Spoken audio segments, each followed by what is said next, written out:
हाय दोस्तों, बहुत ही ज्यादा बारिश गिर गया यार। अभी क्या कर कपास में आटो मारना है यार। हम अभी 15 दिन में आयो पानी बाकी खतरनाक होता है। तो दोस्तों तो भी पड़ो कि नहीं कमेंट में बता दो।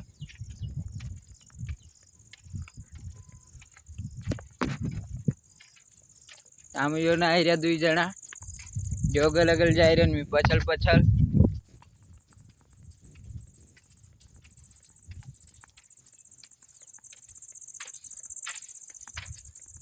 कपास भी पारी गाड़ दे धरो दोस्तों।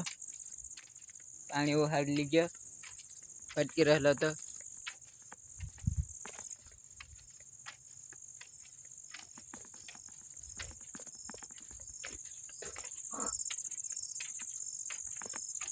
भाई।